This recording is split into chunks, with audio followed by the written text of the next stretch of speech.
Hoje é dia de agradecer. Agradecer a você que tem caminhado comigo até aqui. Que a graça e a paz do Senhor Jesus Cristo seja sobre a sua vida, sobre a sua casa, sobre o seu ministério. Povo precioso do curso, sou tímida, mas fui chamada. Mais uma aula com o objetivo de melhor nos preparar para a ministração da palavra bíblica. Sou tímida, mas fui chamada. Um curso idealizado para destravar pessoas para a pregação do Evangelho. E nesse curso, ou você destrava ou destrava. E aí, vamos continuar destravando? Bem, eu sou Clemirene Oliveira, mentora do curso, sou tímida, mas fui chamada. E hoje trataremos acerca da estrutura do sermão expositivo. Trata-se de mais uma aula excepcional para aqueles que desejam aumentar o nível de segurança para a pregação do Evangelho. Por isso, pregador ou pregadora que me assiste, permaneça comigo até o final desta aula e você descobrirá como montar um sermão expositivo para pregar ainda com maior segurança. E aí, vamos destravar esta mensagem?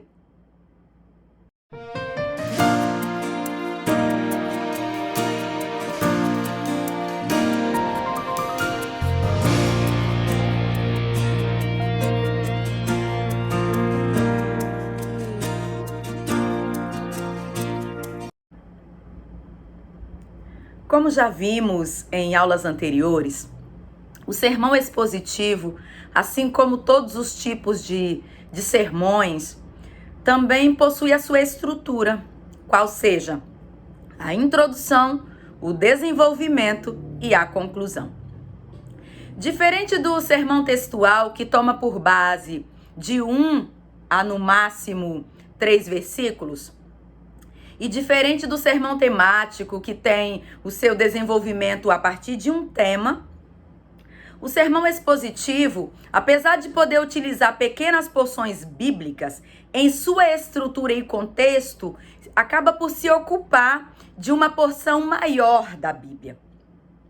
O esboço é importante para que, numa dificuldade de memorização ou de uma informação que não esteja ali muito acessível, o esboço poderá ajudar no ato de lembrar. O esboço trata-se apenas de um esqueleto ou de uma estrutura com tópicos que permitem que o ministrante chegue pronto e evite improvisações arriscadas ou improvisos arriscados. Observe que quando nós falamos da necessidade de evitar improvisações, não estamos falando ou afirmando que o ministrante precisa ficar de forma mecânica, dependendo de uma informação, de um roteiro, de um texto como base para a sua ministração. E que, em decorrência disso, por ficar tão estático e tão mecânico com o esboço, ele exclua a presença do Espírito Santo. Então, observe que o fato de evitar o improviso não significa que estejamos falando que, se o Espírito Santo trouxer uma outra mensagem na hora da ministração, o ministrante irá ignorar aquilo que o Espírito Santo fala. Não é isso. Quando falamos da importância do esboço, estamos dizendo é bom que o ministrante esteja preparado. E se o Espírito Santo alterar a mensagem que ele intencionava transmitir, que o ministrante intencionava transmitir, ainda assim, por ser uma pessoa que estuda, ele terá em mente a organização adequada para ele também ministrar aquilo que o Espírito Santo está lhe direcionando. Não significa que se o Espírito Santo trocar a mensagem, por exemplo, na hora da ministração, em cima do altar, quantas vezes ele troca? nós ficaríamos presos ao esboço. Não, ficaremos limitados ao que o Espírito Santo está nos direcionando. Mas por sermos estudiosos, também estaremos preparados. Até porque a Bíblia diz que o Espírito Santo nos fará lembrar. Significa que ele nos fará lembrar algo que nós conhecemos. Todo sermão exige estudo criterioso. Porém, o sermão expositivo, assim como os outros exigem um alto grau de pesquisa, o sermão expositivo exige um grau maior de profundidade. Exige uma análise mais profunda do texto, do contexto e procede de uma maior análise.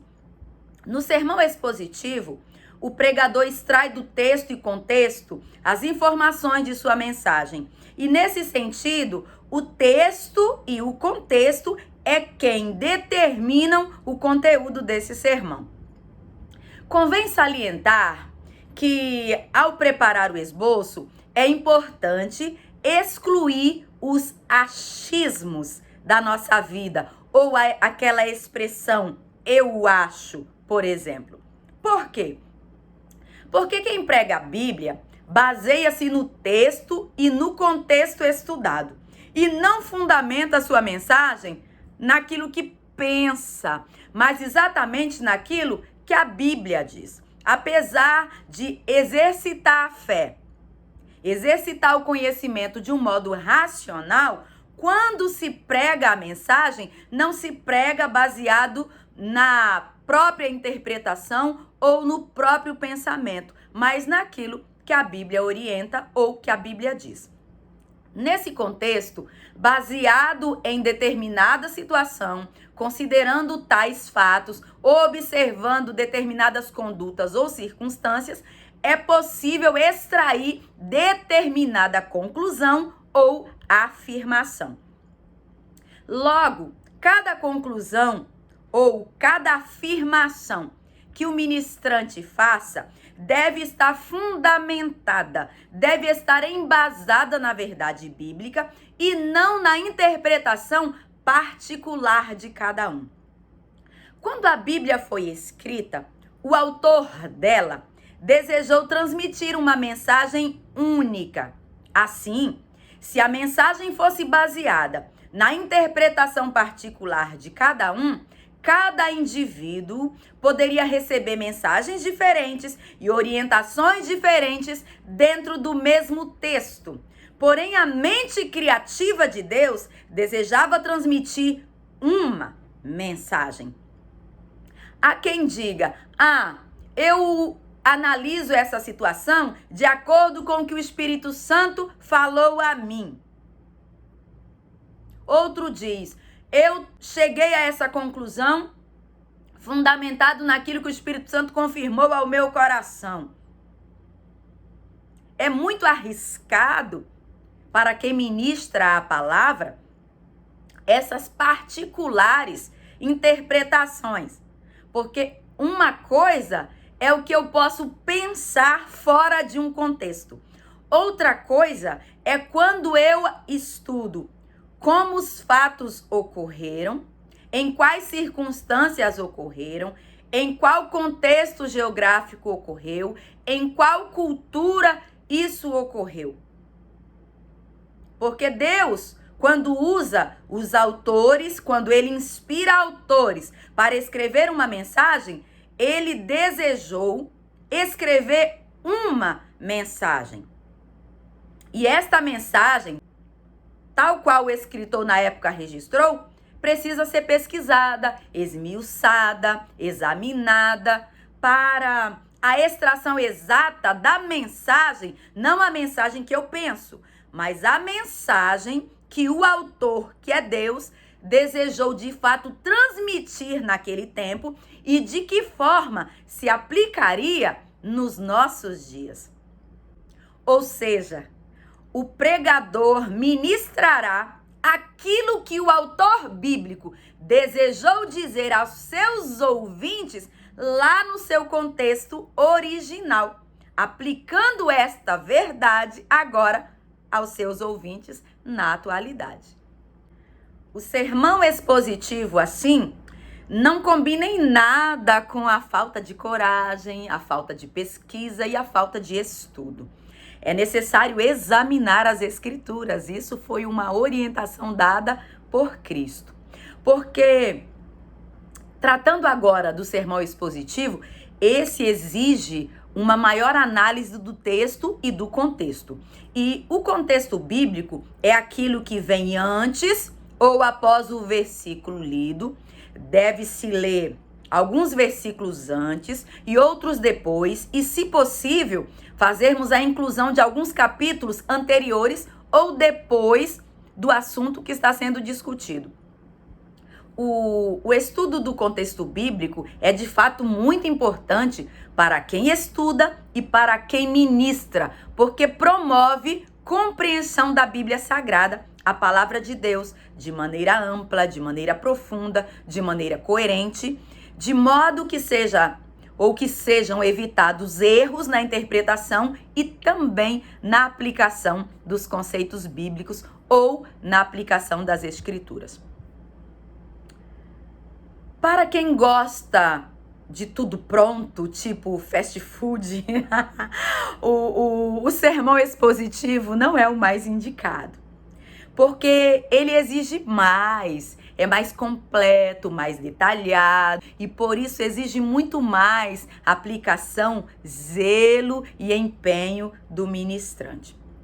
Tratando-se do contexto bíblico, além de fazer um estudo de versículos ou capítulos anteriores ou posteriores ao texto analisado, é imperioso ainda que o estudioso pesquise em livros teológicos para conhecer a história da época que está sendo analisada, o contexto cultural, a geografia do lugar, informações importantes que enriquecerão e fundamentarão para uma melhor compreensão e uma melhor aplicação do assunto analisado. Ler, explicar e aplicar é a forma de desenvolver o sermão expositivo. O texto é muito importante, é a base da mensagem. Sem texto bíblico, não há mensagem. É do texto que a mensagem emana. Pregação é a explicação da Escritura. Se não há explicação, não há pregação. Fazer uma exegese é extrair do texto as riquezas ali inseridas.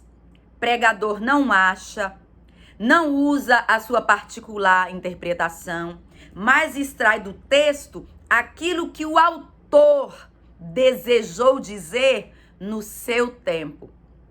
O que o pregador pensa não importa. Importa o que a Bíblia diz. Por quê? Porque pregação é a explicação do texto. Pregação é uma palavra ao ouvinte. Por isso, após explicar, é necessário aplicar. E na aplicação, o ouvinte é motivado a tomar uma postura de acordo com a explicação. E a aplicação é conduzir o texto antigo para o ouvinte atual. É aproximar o ouvinte do texto e das riquezas e verdades que nele contém.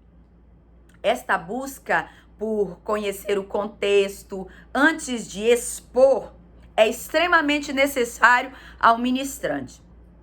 Iluminar, revelar, convencer, trazer o bálsamo e gerar o efeito é com o Espírito Santo. Sabe algo que recordo neste momento? Faz-me lembrar do primeiro milagre efetivado por Jesus no evangelho narrado pelo evangelista João, no capítulo de número 2.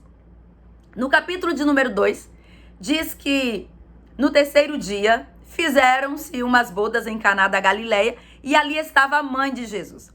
Só que Jesus também foi convidado e os seus discípulos também para aquelas bodas. Só que ocorreu algo inusitado. Faltando o vinho, a mãe de Jesus lhes disse: não tem vinho. E disse-lhe Jesus: mulher, que tenho eu contigo? Ainda não é chegada a minha hora. A sua mãe então disse aos serventes, deu para eles uma receita: fazei tudo quanto ele vos disser. E estavam ali postas 6 talhas de pedra, ou 6 vasilhas, né? 6 recipientes de pedra para as purificações dos judeus. E em cada uma cabiam de 2 ou 3 almudes. Disse-lhe Jesus: enchei de água essas talhas. Olha o que Jesus orientou: enchei de água essas talhas. O vinho havia acabado. No meio de uma festa que durava muitos dias, acabar o vinho durante um evento era algo inusitado, um verdadeiro vexame, uma verdadeira vergonha.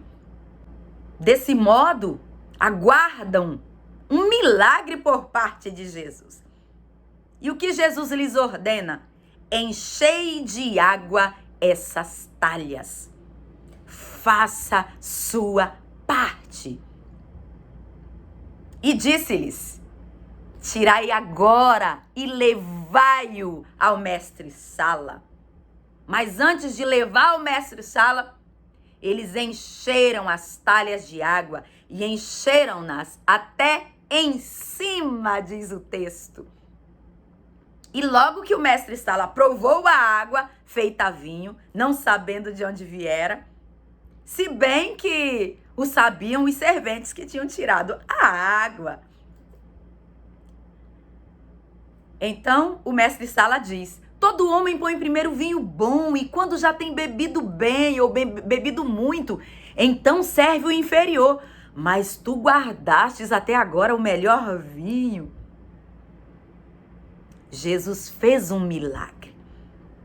Jesus fez o melhor vinho naquele evento. Porém, alguém precisou apresentar água. Alguém precisou mostrar-se disposto. Alguém precisou posicionar-se. Alguém precisou tomar uma atitude para que Deus fizesse o milagre. Ao que se percebe, havia uma necessidade. O vinho havia acabado. E a falta de vinho num casamento judaico, cuja festa durava cerca de 7 dias ininterruptos, seria de fato uma ocorrência vergonhosa perante os convidados. Vexame tal que a família do noivo jamais desejaria experimentar. O vinho acabou. E obter vinho para atender os convidados era o resultado que desejavam obter. O milagre, de fato, foi operado por Jesus. Mas antes de operar o milagre, Jesus ordenou que enchessem as talhas de pedras com água. Por quê? Porque uma parte do milagre é divino. Porém, o primeiro passo é responsabilidade da atitude daquele que se propõe. Desse modo, eu quero considerar com você que para descobrir o real sentido do texto, para aplicar o texto, uma parte compete ao Espírito Santo. Mas uma parte sempre competirá àquele que se propõe ou àquele que deseja ver a bênção de Deus ocorrendo na vida do outro através da ministração da palavra. Para descobrir o real sentido do texto, depende de empenho, depende de coragem, depende de zelo, depende de atitude por parte do pesquisador. E tratando do sermão expositivo, a iluminação, como disse antes, o convencimento de qualquer mensagem, não apenas do sermão expositivo, mas em qualquer mensagem, o convencimento, a atuação, o mover sobrenatural vem de Deus. O transformar a água em vinho é com Jesus, mas o debruçar sobre o texto ou, simbolicamente, encher as talhas de água compete ao ser humano. Nesse caso, tratando-se da mensagem, a pesquisa que operará o milagre, que operará a transformação na vida daquele que ouve, compete ao estudioso, ao ministrante, ao pregador. E tratando-se da necessidade de estudar, de analisar o texto, precisamos considerar que o sermão expositivo, que é o sermão que estamos tratando especificamente nesta aula, ele é o mais completo tipo de sermão entre os sermões que existem. Por quê? Porque o sermão expositivo é aquele que busca extrair do texto toda a informação possível, visando conduzir o ouvinte a compreender não o que o ministrante quer dizer, mas aquilo que o autor da Bíblia desejou transmitir quando o texto foi escrito. O texto bíblico foi escrito numa época muito distante da nossa atualidade. Ocorreu num outro cenário geográfico, ainda redigido em hebraico, aramaico e grego, línguas divergentes da nossa língua odierna, tendo sido composta há mais de 1.600 anos atrás. A Bíblia traz seus ensinos extraídos dentro do cenário histórico no qual foi redigida. Então, desse modo, para compreender o real sentido do texto, é imperioso ou importante que o estudioso, além de proceder à leitura criteriosa do texto, estude o contexto que envolve a problemática estudada, precisa analisar o significado original de algumas palavras importantes para a compreensão dos seus significados, o contexto cultural, histórico e geográfico, para conseguir extrair o máximo do texto, de modo que haja o maior grau de compreensão possível. E, segundo pesquisadores, estudiosos, teólogos ou cientistas da teologia, para compreender e explorar a riqueza do texto bíblico para um sermão expositivo ou para um bom sermão, é necessário que pergunte-se ao texto quando, quem, onde, por quê e para quê. Repetindo, quando, quem, onde, por quê e para quê. Ou seja, estas perguntas nos trarão algumas informações. Por quem foi escrito? O texto fala sobre quem? Quando os fatos ocorreram? Para quê ou a finalidade na qual foi escrito? Para quem foi escrito? Como era o contexto histórico e cultural no qual a história ocorreu? Se há personagens na história, quais desafios esta personagem ou estas personagens suportaram ou vivenciaram? Como esse indivíduo ou esses indivíduos se posicionaram nesse tempo?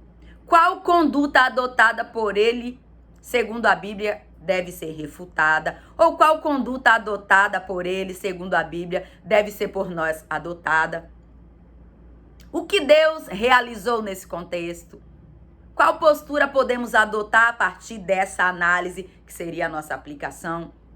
Existe em nós espaço suficiente para Deus agir nesse sentido, nesse tempo? Qual posicionamento ou qual atitude podemos adotar a partir do conhecimento ou da análise desse texto pesquisado ou exposto? Que oração hoje podemos fazer nesse sentido?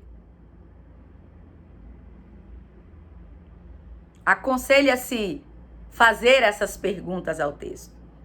E aconselha-se ainda usar Bíblias de versões diferentes, livros de concordância bíblica, comentários e bons dicionários bíblicos que auxiliem na compreensão do texto analisado. Na hora de elaborar um sermão, ao analisar o texto e o seu contexto, de posse das respostas a perguntas como estas, que fiz referência acima, claro que na hora de fazer ou de preparar o texto direcionado pelo Espírito Santo e direcionado pela pesquisa específica que o pesquisador se propõe a fazer, outras perguntas importantes podem surgir. Respondendo a tais perguntas, o ministrante terá melhores condições de elaborar uma introdução, desenvolvimento e conclusão do seu sermão de modo bem mais coerente e mais consistente. É importante que na introdução, ou que a introdução seja exposta de modo a atrair a atenção do ouvinte para o tema central a ser evidenciado. Quando se tratar de um sermão para uma pregação de até no máximo 40 minutos na igreja, e que envolva uma história bíblica ou uma doutrina, nesta introdução pode-se informar quem escreveu o texto, para quem escreveu, quando os fatos ocorreram, de modo resumido. Preferencialmente, na introdução, não superando 8 minutos. Não gastando mais que 8 minutos. A menos que no caso concreto, exija-se um tempo maior ou o tempo da oportunidade permita um tempo mais longo de ministração, como uma palestra ou um estudo bíblico, que geralmente é um tempo maior que uma pregação bíblica. Para encontrar os tópicos, busca-se no texto o que pode ser denominado de palavras-chave, ou seja, informações mais marcantes e mais precisas. Já respondendo acerca da quantidade de tópicos do esboço, a quantidade de tópicos dependerá de alguns fatores, tais como quanto tempo o ministrante terá nesta oportunidade, o tamanho do texto escolhido e o tema proposto nesta pregação. Após a elaboração dos tópicos, encerra-se o sermão expositivo com a conclusão. E ao passo que na introdução o ministrante deve conduzir o ouvinte ao sermão, para que o ouvinte seja convidado a adentrar no cenário da mensagem, na conclusão, o ministrante deve ter sido capaz de, debaixo da autoridade da palavra, conduzir o ouvinte a carregar agora esse sermão consigo. Precisamos considerar que os tópicos do sermão tratam-se de divisões básicas, as partes principais da pregação. A mensagem bíblica é dividida em tópicos. E isso tem o propósito de facilitar de tal maneira para o pregador como para aqueles que o ouvem. Os tópicos ajudam o ministrante a se organizar e auxilia que os ouvintes possam compreender a explicação de uma forma mais acessível. Ao explicar o contexto, analisar o texto, é importante fazer a aplicação. E aplicação, como dita antes, significa pegar o texto explicado e direcioná-lo aos ouvintes, chamando-os a um posicionamento, a uma atitude, uma reflexão ou uma tomada de decisão de modo prático. Partindo desta análise, vamos montar juntos um sermão expositivo? O texto base está em Mateus, capítulo de número 25. Eu espero que você já esteja com o seu livro mais precioso em mãos. Mateus, capítulo de número 25.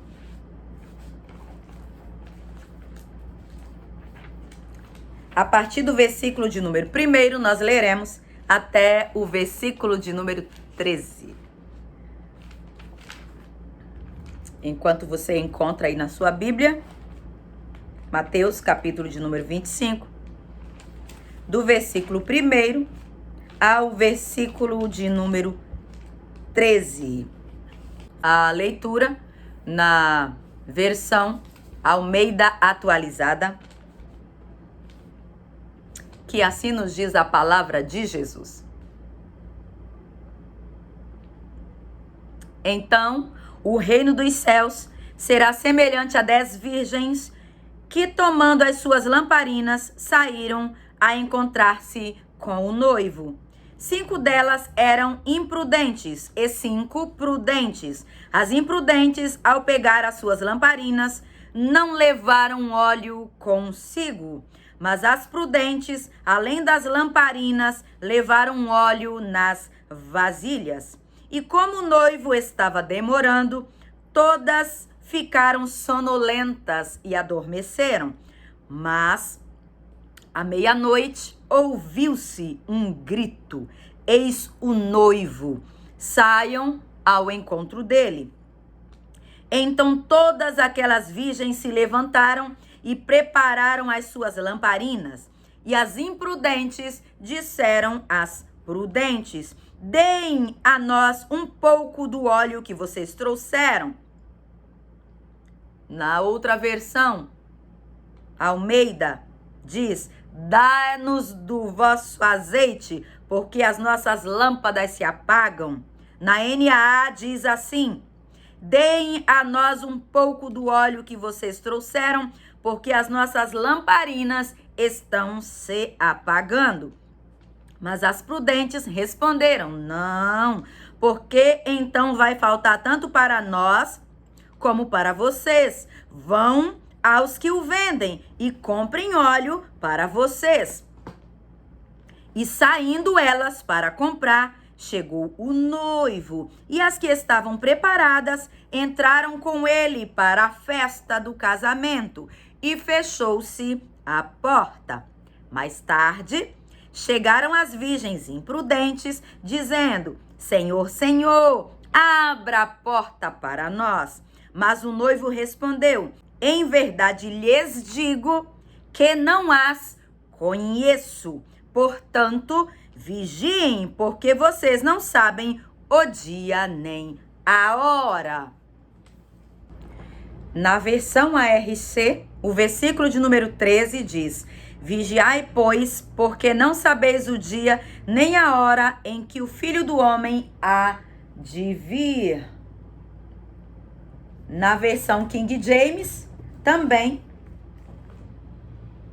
a afirmação é a mesma: vigiai, pois, porque não sabeis o dia nem a hora em que o Filho do Homem há de vir. Nesse sentido, vamos montar um esboço expositivo tratando desse texto que fala a respeito da parábola das 10 virgens. E o texto analisado me permite dar-lhe um tema. E o tema que darei é a expectativa de quem valoriza o que espera. A expectativa de quem valoriza o que espera. Inicio esse texto, ou esse esboço, com uma introdução. E eu posso começar a minha introdução, por exemplo, dizendo o seguinte: estar atento, estar disposto, vigiar e manter um compromisso com alguém depende muito de como nos sentimos em relação a esta pessoa.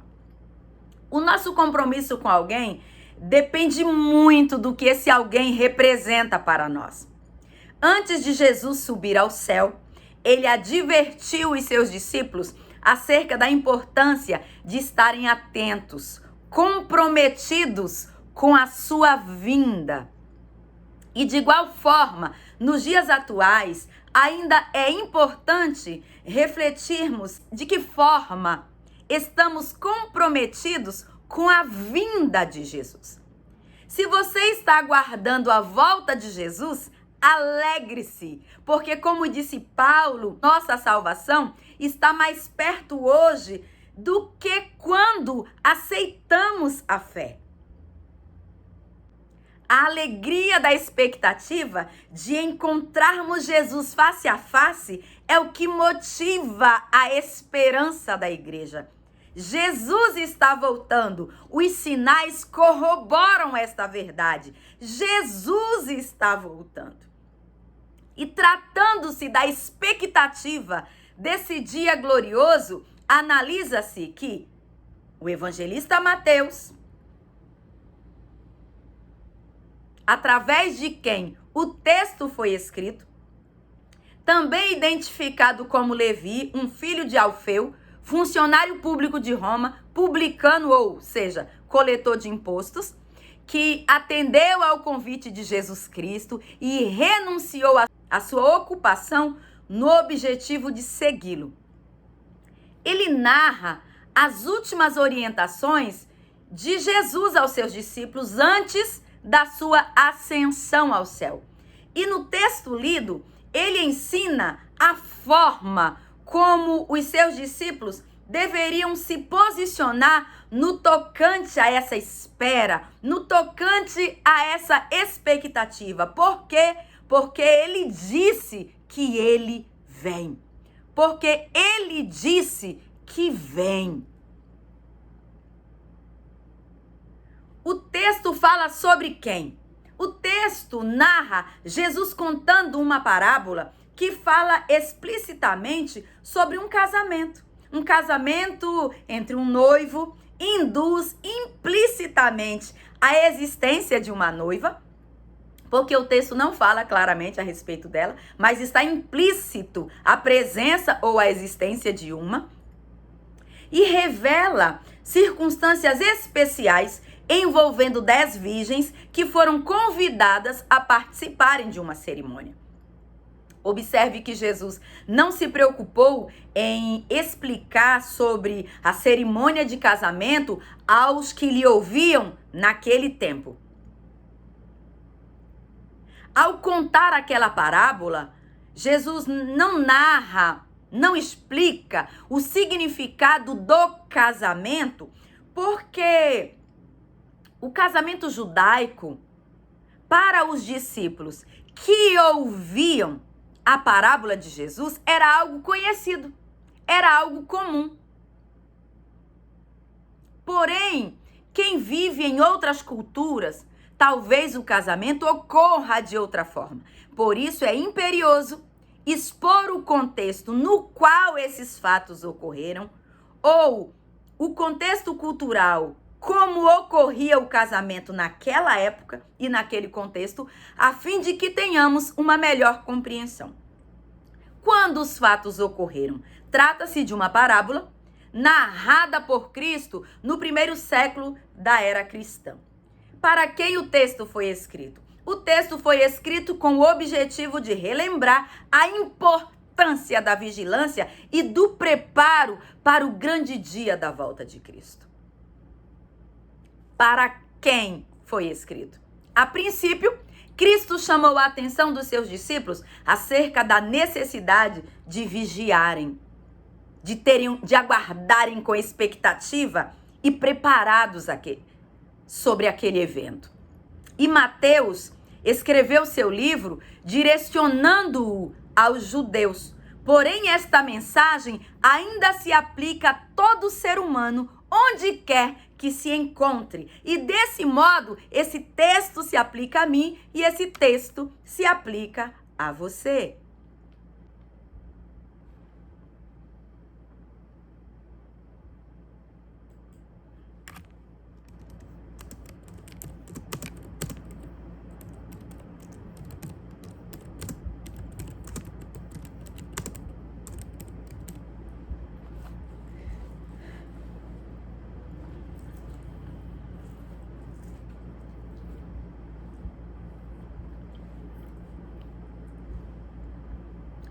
Para que entendamos o que Jesus quis transmitir através da parábola das 10 virgens, é necessário entendermos o contexto histórico e cultural no qual os eventos ocorreram. Jesus conta esta parábola utilizando como cenário um casamento judaico. E nesse contexto, convém analisar que o casamento judaico possuía 3 fases bem específicas, que era o compromisso, o noivado e o casamento. E nos dias de Jesus, na cultura judaica, tratando-se de casamento, o pai da noiva ajustava com o pai do noivo o compromisso de darem os seus filhos em casamento. Assinavam, selando o compromisso com um documento denominado de Ketubá, sendo este o contrato do casamento. O casamento judaico, ele é dividido em 2 em duas etapas, então, após firmada a primeira parte, que é o compromisso. Nas duas partes seguintes, nós temos o irushim, que é o noivado, e o nisuim, que é o casamento. Entre essas duas etapas, é assinado, então, esse contrato. O contrato matrimonial, que é o ketubá, é uma tradição de mais de 2.500 anos. O contrato confirma legalmente o casamento e especifica as responsabilidades do marido pela esposa. No dia de ajustarem o compromisso antes do noivado, ocorria uma reunião na casa do pai da noiva. Superada esta fase, o compromisso seguinte, que seria o noivado, no qual assina-se a ketubá, que é o contrato, ocorre na casa dos pais do noivo. E nesta oportunidade, o noivo entrega dracmas para sua noiva. E essas dracmas tinham um simbolismo especial. As dracmas normalmente eram utilizadas como uma espécie de dote e todas as mulheres comprometidas utilizavam essas dracmas.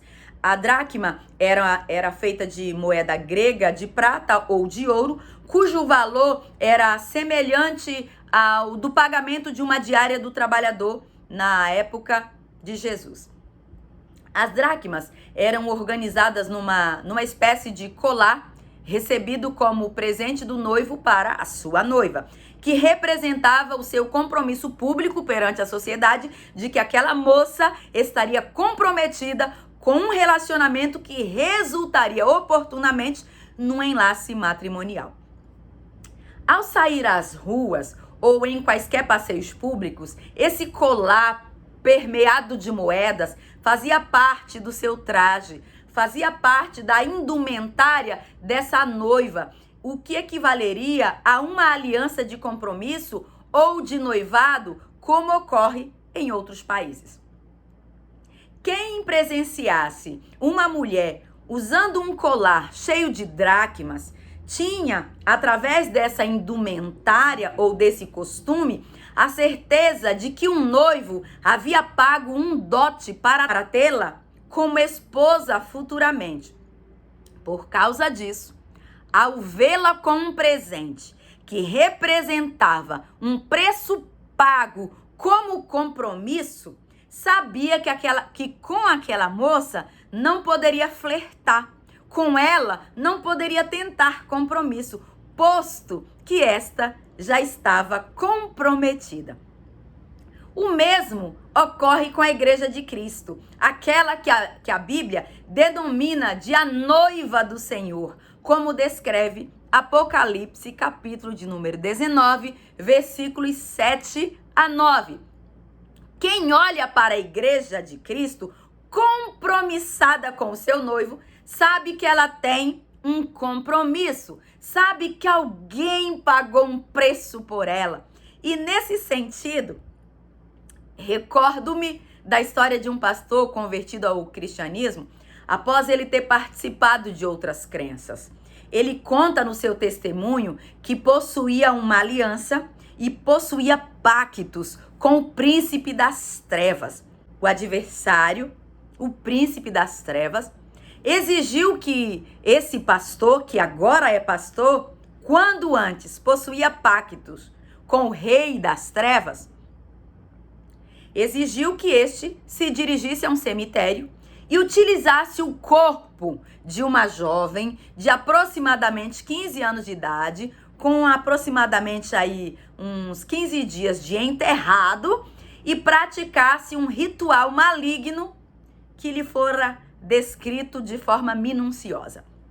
Segundo o testemunho desse pastor, altas horas da madrugada, quando ele já havia escolhido a catacumba, ele se posicionou olhando pelas fotos que são postas pelos familiares em cada catacumba. Ele observou a idade daquela jovem e então ele se posicionou para vilipendiar aquele cadáver. O cadáver já putrefato, já em estado de decomposição. Quando ele se coloca para iniciar o ritual ao qual ele foi orientado a proceder, o maligno se manifestou diante dele. Quando o maligno se manifestou diante dele, lhe ordenou dizendo: nesse corpo você não toque, porque este corpo pertence ao homem lá de cima. Desse modo, fica claro que aquele que é noiva, aquele que pertence ao seu noivo, recebe dele o seu cuidado, está comprometido com ele. E dele Deus cuida. Se nem num corpo morto de alguém que tem compromisso com Jesus, o adversário pode tocar, quem dirá na noiva de Cristo? Aquela que está comprometida, está compromissada com ele. Sobre você que é noiva, sobre você que está compromissado, compromissada, comprometida, comprometido com o noivo que é Cristo em ti, para tocar, só toca se ele permitir, como aconteceu com Jó, mas só toca nos limites que ele determina. Em razão dessa experiência, aquele homem lá no cemitério tomou uma atitude, abandonar a sua aliança com as trevas e se uniu a Cristo, por entender que estar compromissado com Cristo vale muito a pena. Então, que nós estejamos compromissados com Cristo, que nós estejamos compromissados com o reino, porque assim como a noiva, que ao sair às ruas com as suas dracmas, quem a presencia, observa que com ela não pode flertar. Quem olha para a noiva de Cristo, o adversário, quando ele olha para você compromissado com Cristo, ele sabe que você é alguém que ele não pode flertar com você. No dia do casamento, segundo o contexto judaico, ambos os noivos jejuam o dia inteiro, comendo a sua primeira refeição juntos apenas no final da cerimônia. Por causa disso, observe que quando Jesus celebrou a sua última ceia com os discípulos, em Mateus, no capítulo de número 26, Cristo, o noivo desejado pela igreja, declara, no versículo de número 29, ele diz assim: e vos afirmo que de agora em diante não mais tomarei desse fruto da videira, até aquele dia em que beberei o novo vinho convosco no reino de meu Pai.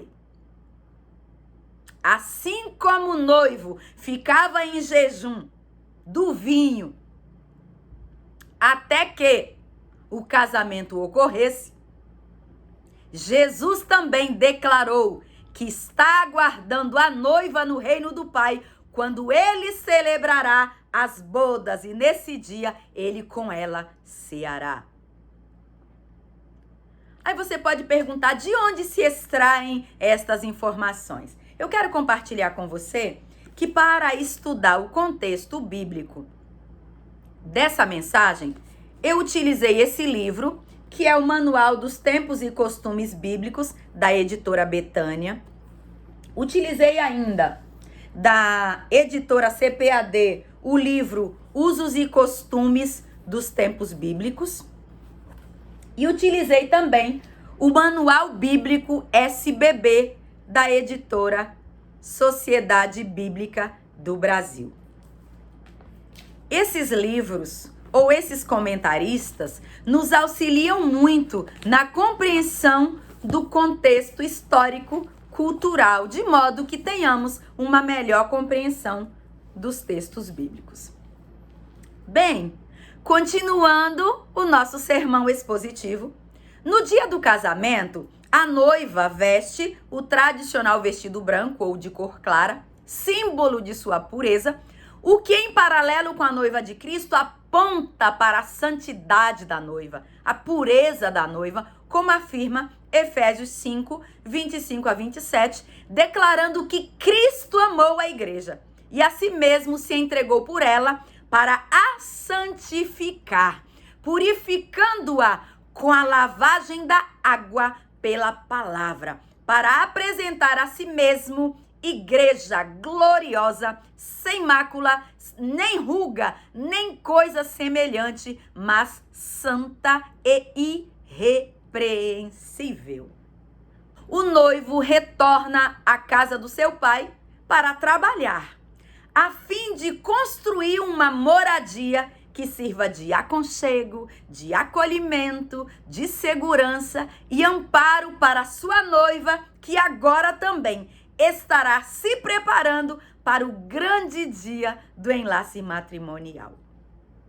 No dia do casamento, ao cair da tarde, quando já escurecendo, num cenário no qual não havia energia elétrica, o noivo era guiado pelas luzes das lâmpadas de algumas moças, amigas da família, que faziam parte daquele enlace matrimonial. Devido à consideração e o respeito que haviam entre si. Quem seguisse o noivo naquele cortejo, iluminando o caminho, portando suas lamparinas acesas, poderiam também participarem da tão esperada festa das bodas nupciais. Na cultura judaica, segundo pesquisa feita, incumbia ao pai do noivo declarar e avisar a data adequada para que este pudesse ir buscar a sua noiva. Era o pai quem dizia: filho, já está tudo pronto. Filho, já é o tempo. Filho, a hora é chegada. E enquanto o noivo se prepara, adequando uma morada para receber sua amada, a noiva se atavia, preparando suas vestes nupciais, utilizando óleos aromáticos para ficar bela, perfumada, com o coração alegre, também ansiando pelo grande dia, pela expectativa daquele encontro. E é nesse contexto do mundo cultural judaico que Jesus narra essa parábola acerca de uma boda de casamento para ensinar aos seus discípulos uma importante lição espiritual. O texto de Mateus 25 narra que o reino dos céus é semelhante a 10 virgens que, tomando as suas lamparinas, saíram ao encontro do esposo. Porém, 5 delas eram prudentes e 5 eram imprudentes, segundo o texto que nós lemos, ou na versão ARC, e 5 eram loucas. 10 virgens eram iguais por fora, mas eram diferentes por dentro. Todas as moças eram virgens, ao que parece todas semelhantes, divididas apenas por sua conduta interior. Por fora, pareciam estar comprometidas com o evento que sobreviria. Porém, apenas o tempo esclareceu de fato a verdade acerca de cada uma delas. Por fora, eram iguais, mas de fato eram diferentes, porque 5 eram prudentes e 5 eram loucas. Prudentes. O que são prudentes? O que é prudência? Ser prudente ou as prudentes tratam-se de pessoas providas de cuidado, de cautela, vigilantes, que possuem discernimento para, de modo preventivo, fazerem a escolha correta, adequada, mais assertiva. Já o imprudente é aquele que não se previne, não possui cautela. E ao oposto do prudente, o imprudente não possui discernimento adequado, não sopesa, não pondera os resultados das suas condutas. As 10 moças que o texto faz referência estavam divididas em 2 grupos. O grupo das que se importam com as consequências do preparo e o grupo das que não se importaram com as consequências do seu despreparo.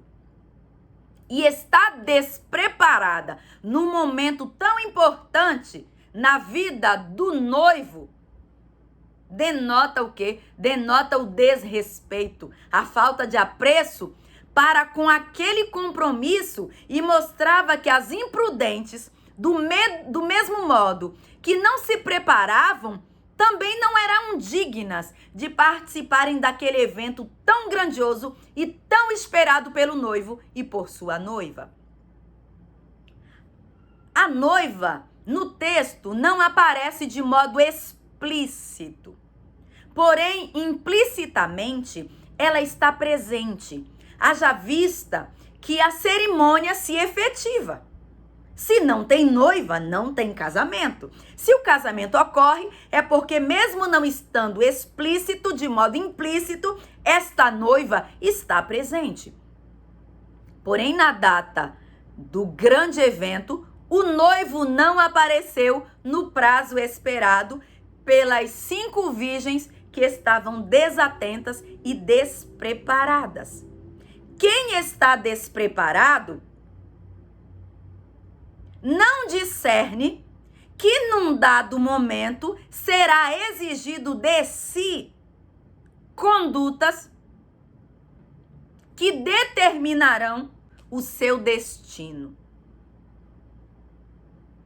Cuidemos, porque o nosso destino depende da forma como nos preparamos e como nos posicionamos. Não basta parecer virgem. Precisa ser virgem prudente. Precisa ser prudente. Não basta apenas ter aparência. A Bíblia deixa claro que Deus não se rende à aparência, mas ele analisa o interior do indivíduo.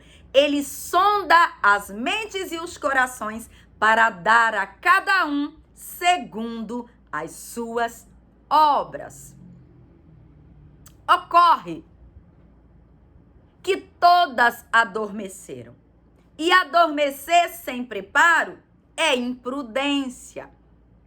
É fato que nem todas as pessoas possuem disposição e empenho diante de um propósito. Há aqueles que, quando se comprometem, seguem e perseveram até o fim. Porém, em contrapartida, existem aqueles que não possuem perseverança suficiente e correm o risco de serem excluídas da proposta do reino. Porque a vitória no reino de Deus, segundo narrado em Apocalipse, é para aqueles que perseverarem até o fim. A Bíblia diz que aqueles que perseverarem até o fim será salvo. Então, persevere. Então, aguarde, mas aguarde pronta, aguarde vigilante, aguarde vigiando. Porque a vitória do reino de Deus é para aqueles que perseveram. Por isso, não pare em meio à jornada, não desista no caminho, não se deixe vencer pelas distrações da vida, mas mantenha a sua lamparina acesa, ou seja, esteja atento, porque o dia e a hora não sabemos, como diz Mateus 24:36, mas o noivo há de voltar para conduzir os que são seus para o lugar no qual fora preparar morada, como prometeu em João capítulo 14, de 1 a 3, quando ele diz: não se turbe o vosso coração. Crede em Deus e crede também em mim. Na casa de meu pai há muitas moradas. Se assim não fosse, eu vou-lo teria dito, pois vou preparar-vos lugar. E quando eu for, virei outra vez e vos levarei para mim mesmo, para que onde eu estiver, estejai vós também. Mas Mateus capítulo 25, que nós lemos, diz que tardando o noivo, porque o noivo vem na hora que não esperamos. Não sabemos a hora, mas o noivo vem. E tardando o noivo, todas adormeceram. E aqui, entende-se que o problema não está no ato de adormecer ou de dormir. O problema não foi o ato de dormir, mas dormir quando não estava preparado.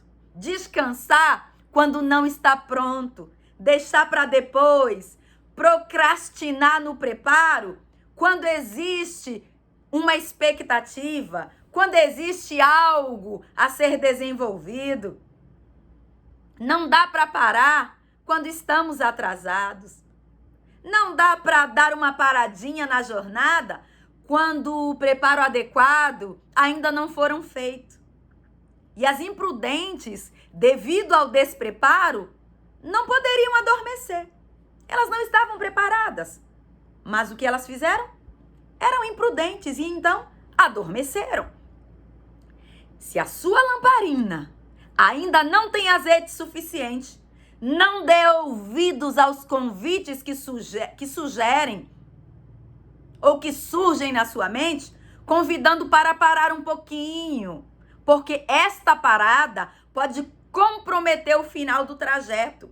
Porém, anime-se, esteja alerta, esteja atenta. Mas elas adormecem. E quando elas adormecem, alguém avisa. Segundo o evangelista Mateus, ouve-se um grito. Aí vem o noivo. Outras versões dizem, aí vem o esposo. Saí-lhes ao encontro. Ou sair ao encontro dele. Sempre tem alguém avisando, não é verdade?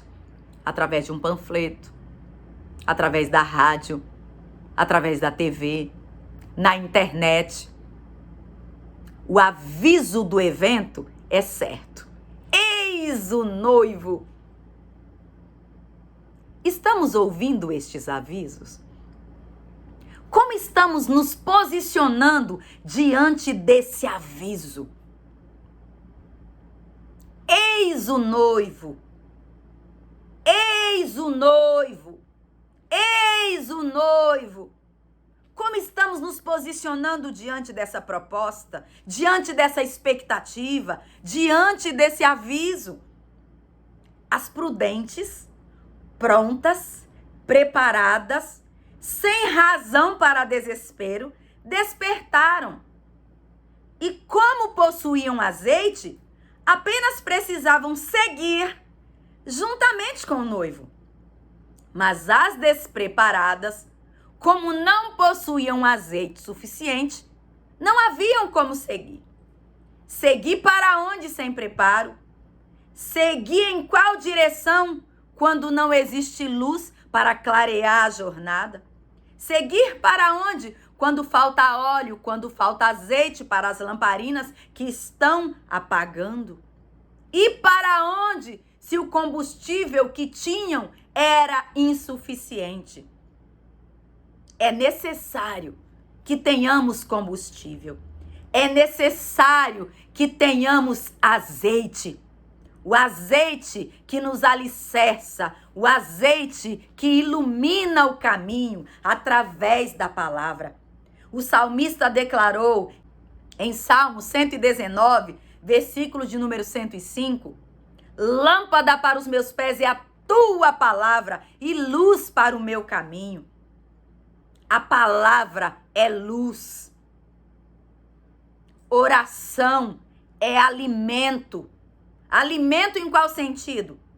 Não está escrito na Bíblia, é verdade, que a oração alimenta. Só que quando o cristão ora, ele se fortalece.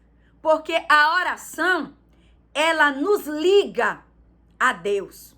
A oração é o exercício da nossa comunhão. E quando estamos ligados nele, estamos fortalecidos, estamos alimentados. Então, a palavra é alimento. E a oração, que é o exercício da comunhão com Deus, também robustece a nossa energia, nos dá combustível para a caminhada na esperança do noivo que breve vem. Mas o preparo não é coletivo. O preparo é individual. Então, o que ocorre? Começa então o lamento das imprudentes, pedindo emprestado de quem possui. Tratando-se do reino de Deus, tem coisas que não é possível compartilhar. Não por maldade, mas por tratar-se de algo pessoal. Tem coisas que não se empresta. Compromisso é pessoal. Compromisso é individual. Não dá para basear a vida no compromisso feito pela mãe. Não dá para confiar que estará a salvo ou seguro, fundamentado no compromisso do pai, no compromisso do cônjuge. Por quê? Porque preparo é pessoal, oração é pessoal, jejum é pessoal, relacionamento com Deus é individual. Vida com Jesus é relacionamento pessoal e intransferível. Não dá para doar do nosso azeite. As imprudentes entenderam que não seria razoável emprestar. Por serem imprudentes, elas calcularam, elas sopesaram, elas ponderaram, elas refletiram, analisaram que se emprestassem, por se tratar de algo individual, lhes faltaria também. E assim elas respondem: não seja caso que falte a nós e a vós, e ide aos que vendem, e comprai para vós. Por quê? Porque o noivo havia chegado. O noivo já estava presente no cortejo. As bodas estavam quase já ocorrendo. O noivo tardou de acordo com a expectativa das imprudentes, porém, ele cumpriu o seu compromisso. O noivo chegou. No versículo de número 10, narra-se que, tendo elas ido comprar o azeite, chegou o esposo, chegou o noivo. E as que estavam preparadas entraram com ele para as bodas. E acontece a maior tragédia registrada na Escritura, que é o fechar das portas. O fechar da porta da graça. O final da oportunidade dada. O encerramento da misericórdia. A misericórdia é quando nós não recebemos a sentença que nós mereceríamos por sermos pecadores. E a graça é quando nós somos abençoados com um presente do qual não éramos dignos. E ao fechar a porta, cessa-se o período da misericórdia e cessa-se o período da graça. Na Epístola aos Efésios, o apóstolo Paulo declara que a salvação é pela graça sois salvos, e isso não vem de vós, é dom de Deus. Só que esse presente tem tempo para cessar, porque a porta fechou. O texto deixa bem claro que enquanto as prudentes saíram do caminho por onde o noivo passaria, para irem em busca de algo que elas deveriam possuir e não possuíam, o noivo chega. Sim, o noivo não interromperá o seu propósito, mesmo se alguém decidir sair do local ou da posição que deveria estar. Por isso, o noivo virá.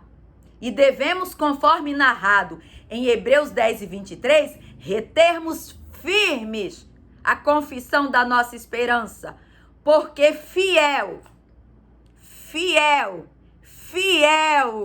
é aquele que prometeu.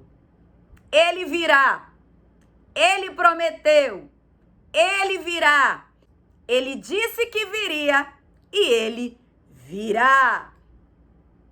A Bíblia diz: eis que cedo venho, e o meu galardão está comigo para dar a cada um segundo as suas obras. E as portas se fecharão. No texto estudado, as portas se fecharam. O texto diz que as prudentes entraram para as bodas e fechou-se a porta. A portas fechadas estariam a família do noivo, a família da noiva e as virgens prudentes, que se comprometeram em honrarem o compromisso com o noivo de segui-lo, não apenas até as vésperas do enlace. Se comprometeram de segui-lo não apenas até o caminho, se comprometeram de segui-lo não apenas se ele se antecipasse.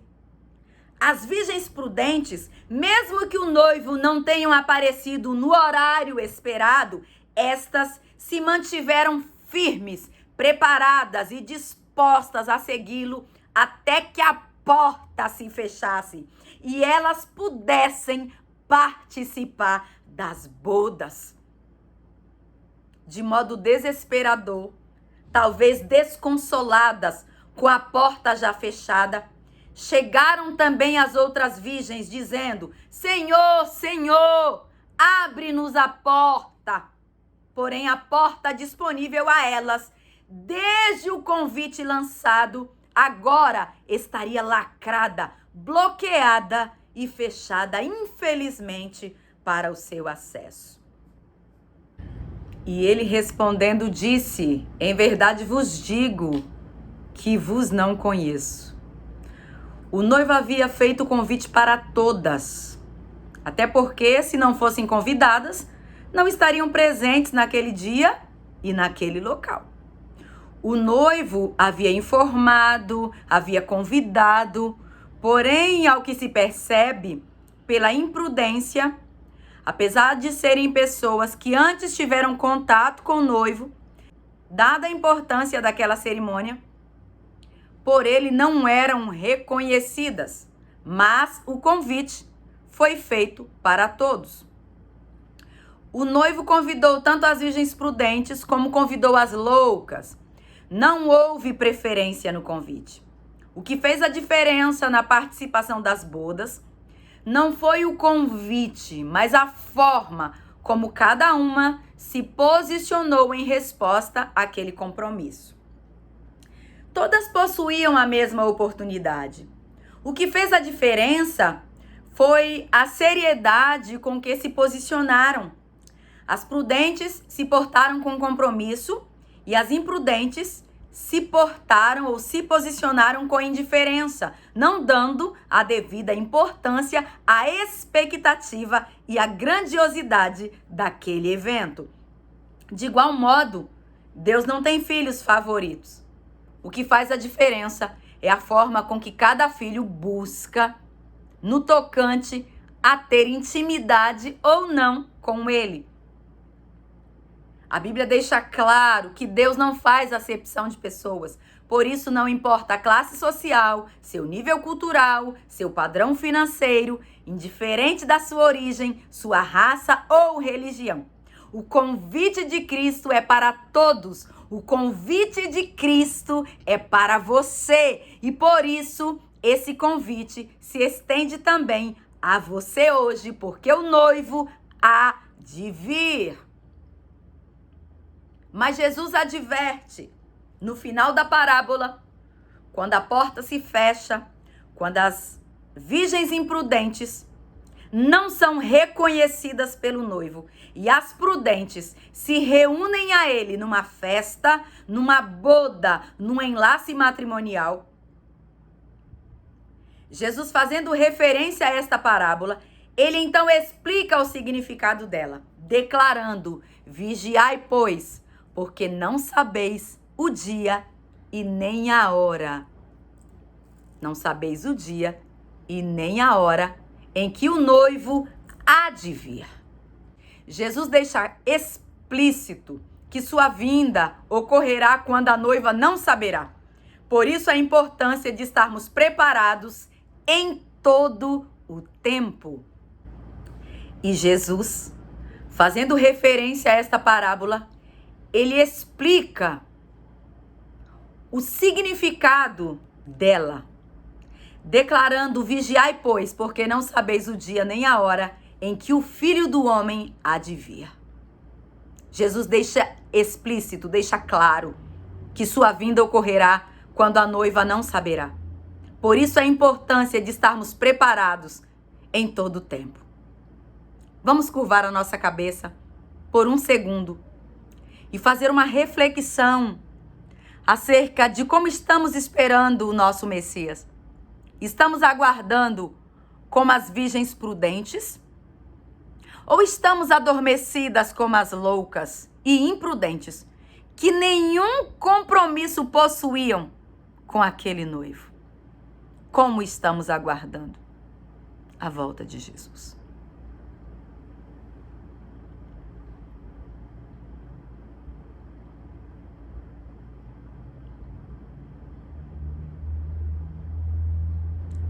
O noivo vem, sim, ele vem para buscar a noiva, que adornada está preparada para subir ao céu em glória.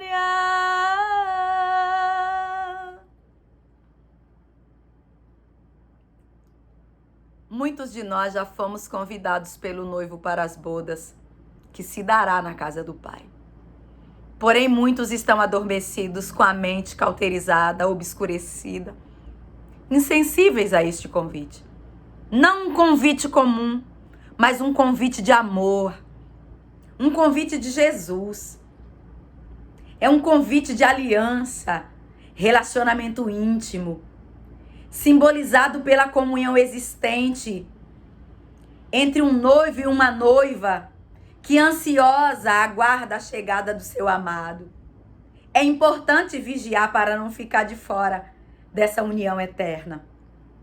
É importante desenvolvermos um relacionamento pessoal com Jesus, porque a Bíblia diz, na primeira epístola aos Tessalonicenses, capítulo 4, e versículo de número 17, dizemos-vos, pois, isto pela palavra do Senhor, que nós, os que ficarmos vivos para a vinda do Senhor, não precederemos os que dormem, porque o mesmo Senhor descerá do céu com alarido, com voz de arcanjo e com a trombeta de Deus. E os que morreram em Cristo ressuscitarão primeiro. Depois nós, os que ficarmos vivos, seremos arrebatados juntamente com Ele nas nuvens, a encontrar o Senhor nos ares. E assim estaremos sempre com o Senhor. Cristo prometeu que virá buscar a sua noiva para levar para casa. O Espírito e a noiva dizem: vem.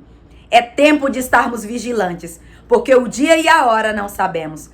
Mas o noivo esperado da igreja está às portas.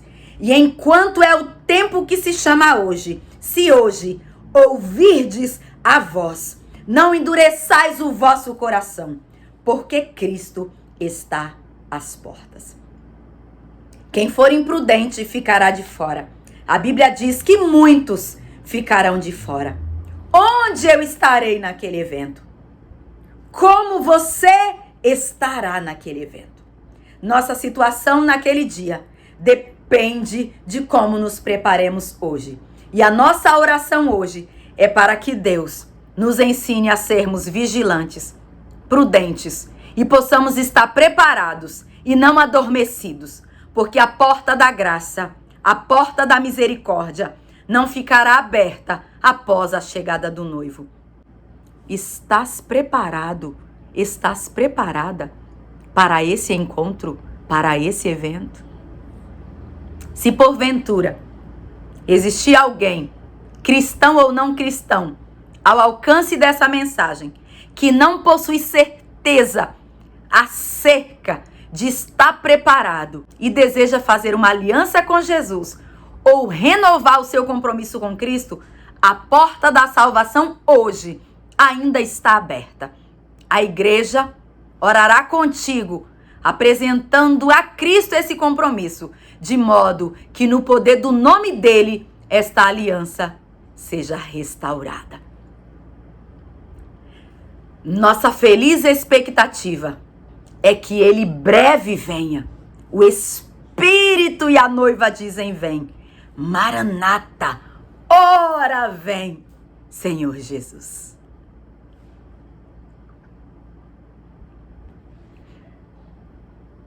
Desse modo, eu concluí aqui o esboço do texto lido no Evangelho narrado por Mateus, capítulo de número 25, que trata a respeito da parábola das 10 virgens, cujo tema, ou cujo título, eu nomeei ou nominei de a expectativa de quem valoriza o que espera. Vou deixar para você esse esboço. Quais foram os tópicos que eu constei nesse esboço? Eu constei a introdução e o desenvolvimento e a conclusão. No desenvolvimento, quais foram os meus tópicos? Primeiro tópico, por quem foi escrito. Segundo tópico, o texto fala sobre quem. Terceiro tópico, quando os fatos ocorreram.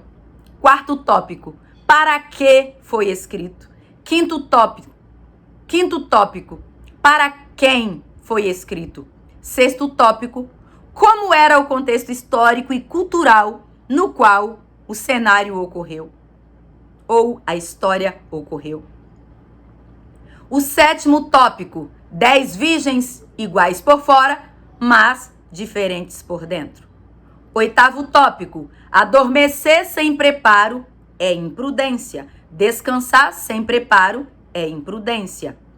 Nono tópico, alguém avisou. Décimo tópico, o preparo é individual. Tópico 11º, o noivo cumpriu o compromisso. 12º tópico, as portas se fecharão. 13º tópico, o convite é para todos. Tópico 14º, advertência de Jesus, vigiai. Tópico 15º, ou seja, a minha conclusão e a oração final. Porque geralmente, após encerrar o sermão, quem está ministrando a palavra, ministra com a igreja uma oração, ou conduz com a igreja uma oração, de modo que Deus venha abençoar as pessoas que tomaram posicionamento, que venha encorajá-las, venha selar o compromisso daquelas que estão selando o compromisso. E desse modo, com a oração, selando o compromisso assumido por aqueles que desejam e pedindo a Deus o fortalecimento para que a igreja continue perseverante, seja-lhes dada condição, suporte, auxílio do céu, graça para suportarem as adversidades da vida e perseverarem firmes até o fim. Após então essa oração nesse sentido, o sermão está concluído. Vou deixar para você os tópicos do sermão aqui, para que você também tenha, caso queira guardar consigo, os tópicos desse sermão.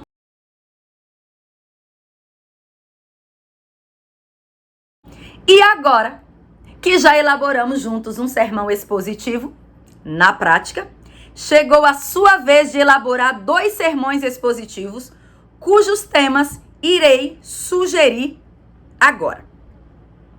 O tema sugerido de número 1 está fundamentado em Filipenses 4:13, cujo título que eu te darei será: Tudo posso naquele que me fortalece. Tema sugerido de número 2, a semente da mulher, fundamentado no texto de Gênesis capítulo 3 e o versículo de número 15. Não esqueça de, ao elaborar o seu sermão expositivo, aborde contexto, explique o texto e faça a aplicação com introdução, desenvolvimento, no desenvolvimento elabore os tópicos e também encerre fechando com a sua conclusão, ok? Igualmente, após finalizar esse desafio, poste o seu sermão expositivo prontinho lá no nosso grupo do Facebook. Poste no grupo Pregadoras Ungidas, sou tímida, mas fui chamada. Deixa eu compartilhar algo com você que eu me recordei de um relato. Existe uma igreja no interior de São Paulo que lá no púlpito está escrita a seguinte frase: se Deus não falar com você, não fale a nós. Esta frase está escrita naquele púlpito visando advertir quem ministra, quem usa a plataforma ou quem se posiciona para ministrar a outras pessoas. E com esta frase, eu quero fazer uma reflexão com você. Que ter um sermão pronto, saber montar um sermão, é excepcional, porque gera segurança, gera paz, aplaca o nervosismo, favorece na tranquilidade ao ministrar. Por quê? Porque você tem começo, meio e fim.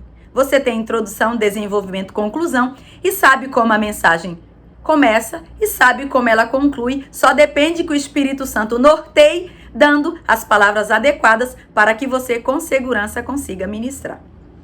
Porém, só ter um esboço não basta. O esboço pronto tem a sua importância.